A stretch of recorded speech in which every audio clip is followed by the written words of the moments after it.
He looked a sad young man, and we wanted to be kind to him. When he moved into the house next to ours, my wife Janet said, "I think he's sad because he lives alone. I feel sorry for him." We live in a semi-detached house outside a village. The house next to ours was empty for a long time, and then the young man came. He arrived in a van with a few pieces of furniture. Then we didn't see him very much. Sometimes he went for a walk in the country. And every day he walked to the village to do some shopping. He always walked. He didn't have a car. "Perhaps he's too poor to buy a car," said Janet. "Let's take him into the village tomorrow." So next day, when he came out of the house to go shopping, I offered him a lift. "No, thank you," he replied. "I prefer to walk." We looked surprised. "But it's over a mile to the village," I said. He smiled. "I like walking." And he walked on. "He's just shy, poor boy," Janet said. So we tried again. Next time he came out, we were waiting in the car. We said that we were going to the village and offered him a lift. He looked away quickly. Was he angry or shy? "Thank you very much, but I prefer to walk," he said. And he walked on. Janet was surprised.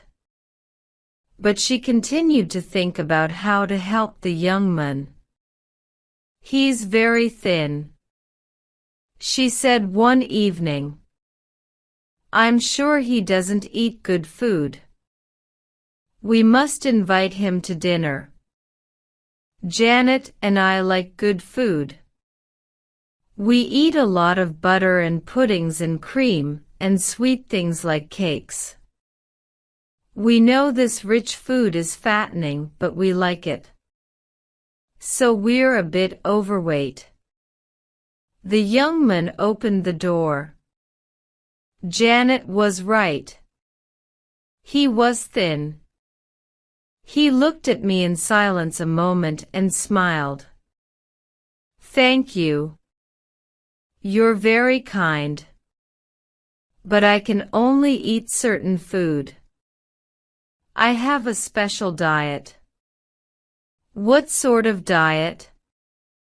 "Oh, fruit, vegetables, bread." "Are you a vegetarian?" "Yes, I am. My wife is a very good cook." I said she can cook a delicious vegetarian dinner. "Please come." He looked away and said nothing. "You must come," I insisted. "My wife will be very disappointed." He thought a moment. "Okay, I'll come." He said he didn't look very happy about it. But Janet was very happy. She cooked a wonderful vegetarian meal. But she put butter in vegetables. And she also made a big fruit pudding with lots of sugar and cream. "He must eat some real food," she said. That evening we learned the young man's name. Richard. He didn't talk much, but we also learned that he was 28. He couldn't find a job and he didn't have much money. His parents were dead and he didn't have any brothers or sisters. We felt sorry for him. He didn't eat much that evening. He said he wasn't hungry.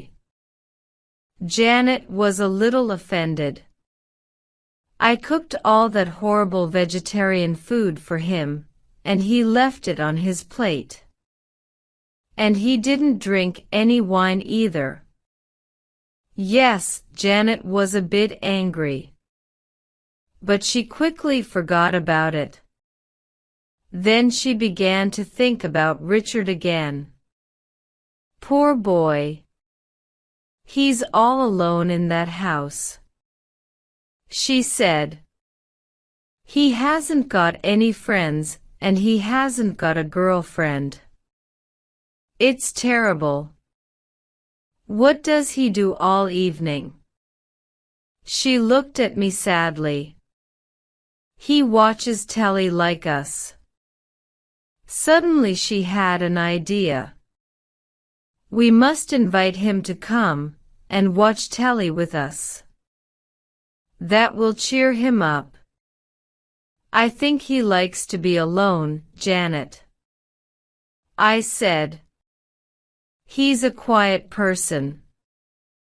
But he isn't happy. I can see it. How? He doesn't speak or laugh much. But I think he's happy. Well, I say he isn't happy, Reg. You must go and bring him here this evening. I want him to be happy. So I went out into the cold, wet night and knocked on Richard's door. Would you like to come round to us? I asked. He smiled. Why? We can watch telly and have a bit of food. He suddenly looked frightened. No. Not telly. I never watched it. His face was very white. Now I was really surprised. Well, perhaps you want some company. I liked my own company, he said. And he shut the door quickly. When I told Janet, she was furious. Who does he think he is? We only want to be kind to him. At 3 o'clock the next morning, she woke me up. Hey, Reg, wake up. I've got a great idea. She cried. A big, happy smile on her face. We'll have a big party with all our friends and relatives. We'll tell Richard that there will be a lot of noise and inviting to come. I didn't like the idea. I'm not going to invite him this time. Good idea. So Janet invited Richard to the party. He couldn't say no, poor boy. But Janet told him he had to come. And he came. But I could see he wasn't happy. There was loud music and dancing. Lots of delicious, fattening food. Cigarette smoke and bottles of alcoholic drink. Our friends and relatives are all very kind, and they've pushed plates of food and glasses of drink in front of Richard's nose. And he couldn't say no. When I saw him about midnight, he looked terrible. His face was white with panic. People were shouting, singing and dancing all around him. He couldn't escape. Then about 15 minutes later, he wasn't there. Where's Richard? I asked Janet. Oh, he had to go. She replied. He said he wasn't feeling well. What a pity. He was enjoying the party so much. A few nights later, there was a knock at the door. When I opened it, I couldn't believe my eyes. It was Richard. He was standing in the wind and rain. He was as white as a sheet. His eyes were dark and strange. "Could you phone a doctor?" he said in a quiet voice. "I'm not feeling well." I told him to come in and sit down.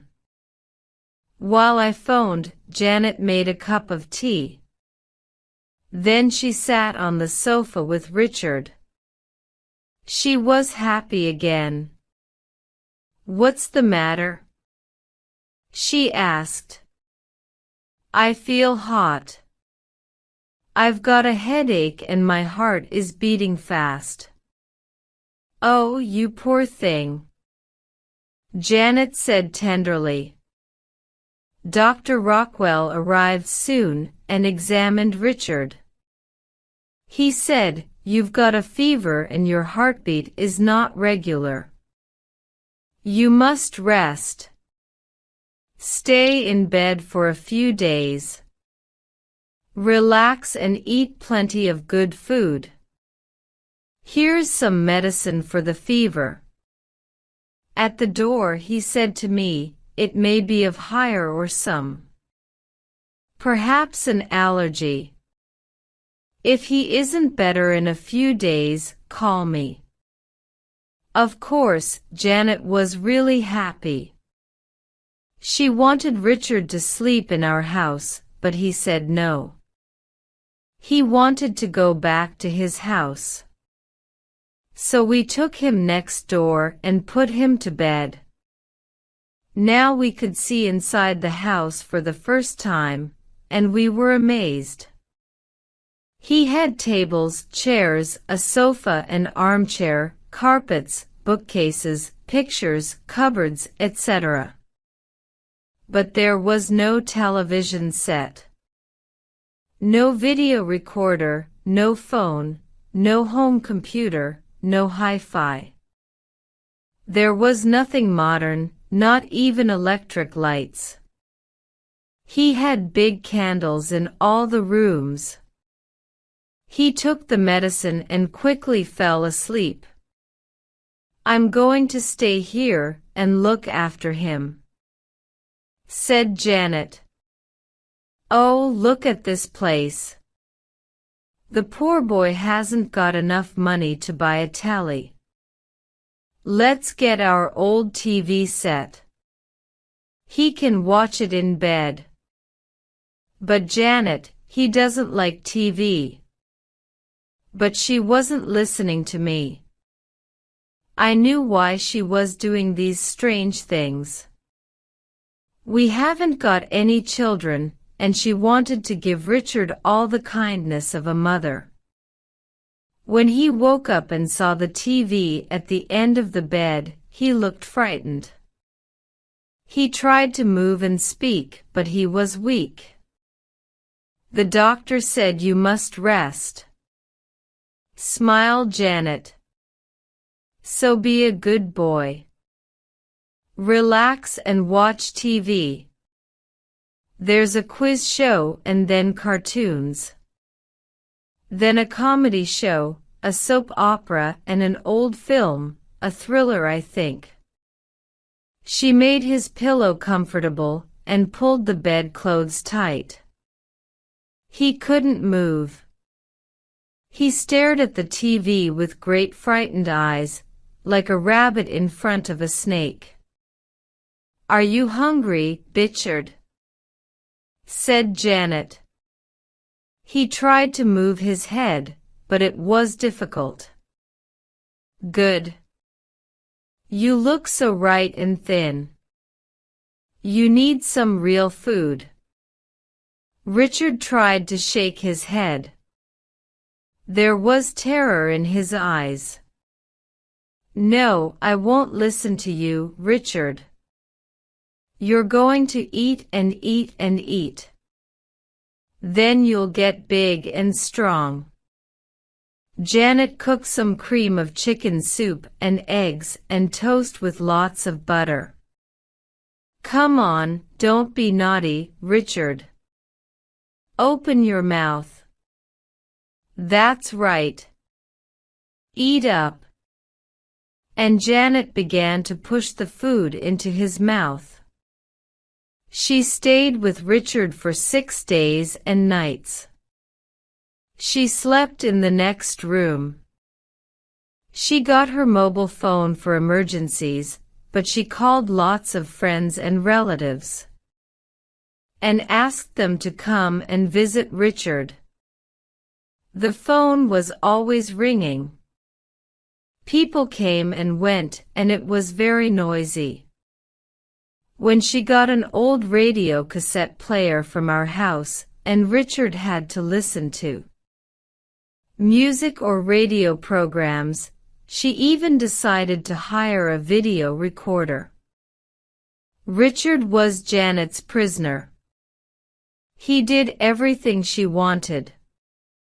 For 6 days he stayed in bed and watched TV and video films or listened to loud music and a talk of visitors. His eyes were like glass. His face had no expression. He was like a zombie. Janet cooked him 3 big meals a day, and he began to get fat. But he didn't get better. After 10 days he was very weak. He didn't move and he didn't speak. He only stared in front of him. Why doesn't he get better? Janet asked Dr. Rockel. It's strange. He looks better. He isn't thin and white now. Has he eaten well? Oh yes. Lots and lots of good food. The fever has gone down, but his heart is still bad. I can't understand it. Look at his eyes. They look strange. Perhaps he's asleep. Oh, what shall we do, doctor? Janet cried. Well, we can't take him to hospital. There aren't any free beds. We have to wait a few days. Perhaps I'll contact one of my colleagues in Germany. Call me if there's any change. There was a change. 2 days later a man arrived at our house. He was tall and strong with a great black beard and a red face. My name is Dr. Hans von Ruprecht, he said in a loud voice. He had a German accent. I am a good friend and colleague of Dr. Rockel. He phoned me yesterday about the mysterious malady of his patient Richard Jeffries. I had a patient in Germany with a similar malady. Is Mr. Jeffries getting better? No, I said. He's becoming a vegetable. A vegetable? Yes. Vegetables aren't very lively, are they? I replied. Do you know what's the matter with Richard? Not precisely. But if my analysis is correct, it may be a new illness that has appeared only in the 20th century. We don't know much about it, but we have found that emissions from electronic objects like televisions, computers, videos, high-fives, etc. probably cause it. It seems that the waves from these machines are not good for the brain and nerves. They change or disturb the electrical functions. But we don't know precisely how or why. There is fever and rapid heartbeats. The patient gradually passes into a coma. Like a vegetable. Yes. One strange symptom is that the patient wants to eat and drink a lot, usually fattening. For Juno, all the things that we eat today. So the patient becomes fat. We don't know why people need to eat a lot. Perhaps there are psychological causes. Nobody has done any experiments and nobody has written a scientific study. But we know the final result of the melody. The patient will die. At that moment there was a long terrible scream from next door. Dr. von Ruprecht and I ran out of the house. Janet was coming out of Richard's house. She was crying. When I asked her what was wrong, she couldn't answer. I put my arms around her, and the doctor went into Richard's house. A few minutes later he came out. "He's dead," he announced quietly. I found this under the pillow. It was an envelope. I opened it. There was a letter in it. I read it out to the others. "I'm going to die soon. And I know that it's the 20th century that is killing me. 10 years ago, when I was 18, I was a very different person. I had a teenager's lifestyle.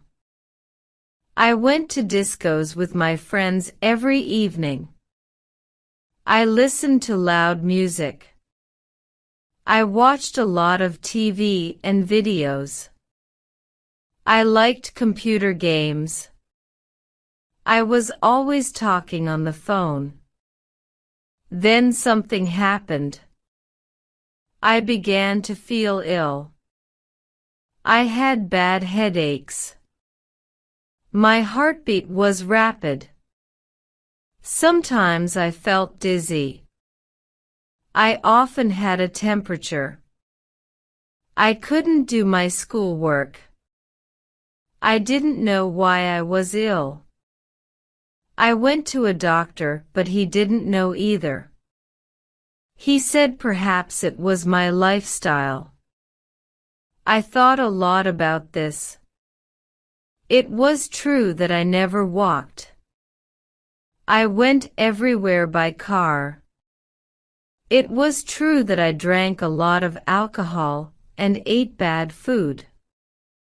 It was true that I watched a lot of stupid TV programs, game shows, talk shows, and hundreds of bad films. It was true that my ears weren't good because the music in the discos was very loud. It was true that I sat for hours in front of my computer. And it was true that I had started doing all these things when I was very young, about 14. I took a lot of pills and medicine, but I didn't get better. I became fat and very lazy. I never went out except in the car. At weekends I sat in front of the TV all day, all listened to music, and I ate and drank and ate. I lived like a zombie. I never used my brain. It was full of the rubbish from TV programs, silly songs, and terrible films. I became very weak and very ill with a temperature and heart problems. Then suddenly I understood. One day I had a little accident in the car and hit my head. It wasn't serious, but my mind became clear and I saw everything. I saw that the 20th century was slowly killing me. So I changed my lifestyle. I stopped living like a zombie. It was very difficult. My lifestyle was a habit, a very dangerous habit like taking drugs. Time for the end of the 20th century was killing my mind and my body. So I began to walk everywhere. I didn't watch TV or listen to stupid music. I saw my computer and my video recorder. I didn't go to discos. I stopped eating bad food and drinking too much alcohol, and I lost all my friends too. But the 20th century was everywhere. It was too strong, and I had to escape from it. So I came here to the country. But I couldn't escape. The 20th century is too strong. I can't fight it. I know I'm going to die soon. Goodbye. Richard Jeffries. When I finished, Dr. von Ruprecht said sadly, "So now we know that this is an illness of the mind caused by living in the 20th century. Can I take this letter with me, please? I want to write a report about Richard's case and publish it. Then all the world will know." But before the doctor could finish, poor Janet fell to the ground with a strange cry. Von Ruprecht examined her, then looked at me. "She has got a temperature. Her heartbeat is very fast." He shook his head sadly.